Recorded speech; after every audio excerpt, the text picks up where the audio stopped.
21 अक्टूबर की वो काली रात थी जब पूरा गांव गहरी नींद में सोया था, पर रतनगढ़ की उस पुरानी हवेली की आंखों से नींद गायब थी। कहते हैं उस हवेली की दीवारों में आज भी वो धड़कनें सुनाई देती हैं जिन्हें सालों पहले खामोश कर दिया गया था। राहुल की एंट्री। राहुल जो शहर से आया है, अपनी पुरानी कार से उतरता है। वह हाथ में एक वसीयत लिए हुए है। आखिरकार शहर की भागदौड़ से दूर दादाजी की ये जायदाद अब मेरी है।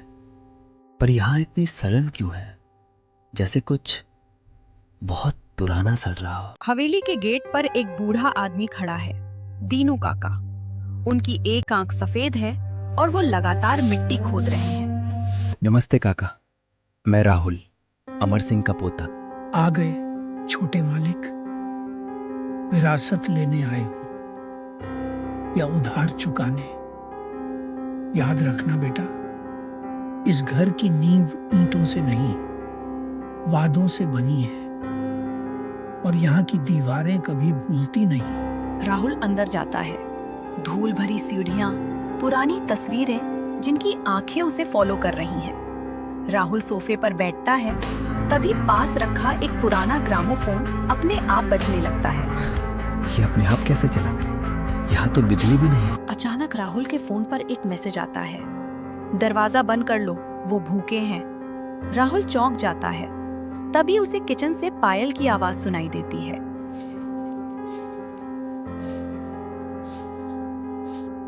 कौन है वहाँ? राहुल किचन में जाता है। वहाँ फर्श पर दूध का एक कटोरा रखा है जो धीरे धीरे खून में बदल रहा है। राहुल फिर से कमरे में जाता है और फिर राहुल को अलमारी में एक पुरानी डायरी मिलती है। पन्ने पलटते ही उसे दादाजी की लिखावट दिखती है। डायरी के पन्नों में छिपी थी एक खौफनाक हकीकत। साल 1970 जब सूखा पड़ा था, तब राहुल के दादा ठाकुर अमर सिंह ने गांव का एकमात्र कुआं कब्जा लिया था। प्यासे गांव वालों ने जब पानी मांगा तो ठाकुर ने 5 मजदूरों को उसी कुएं में जिंदा दफना दिया ताकि उनकी आत्माएं वहां पहरा दें और पानी कभी खत्म ना हो। राहुल बेटा, मैंने गलती कर दी। वो पांचों अब मेरी हवेली मांग रहे हैं। तांत्रिक ने कहा है कि जब तक मेरा कोई अपना खून यहाँ बलि नहीं चढ़ेगा, ये हवेली गिर जाएगी। मैंने अपने पोते को वसीयत में ये घर इसीलिए दिया है ताकि मेरी जान बच सके। राहुल फंसा हुआ महसूस करता है। राहुल भागने की कोशिश करता है, पर मुख्य दरवाजा गायब हो चुका है। वहां सिर्फ एक ठोस दीवार है। खिड़कियों से बाहर देखता है तो बाहर भी वही कमरा दिखता है। नहीं, ये कोई भूल भुलैया है। मुझे बाहर जाना है। दीनू काका कमरे के अंदर आते हैं, पर अब उनके शरीर से मिट्टी गिर रही है। वो एक लाश की तरह दिख रहे हैं। छोटे मालिक, भागना बेकार है। आज 50 साल पूरे हुए। दीवारें प्यासी हैं, और दादाजी ने आपका सौदा बहुत पहले कर दिया था।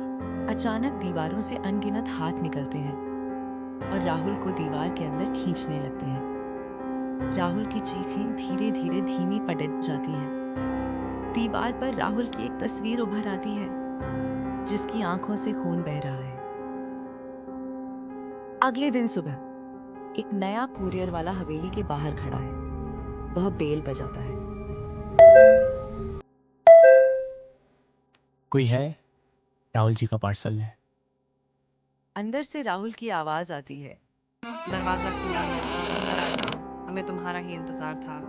दोस्तों, क्या राहुल सच में मर गया, या वो अब उस हवेली का नया पहरेदार बन चुका है? अगली बार जब आप किसी पुरानी जगह जाएं तो याद रखें, शायद वहां की दीवारें आपको भी सुन रही हूं।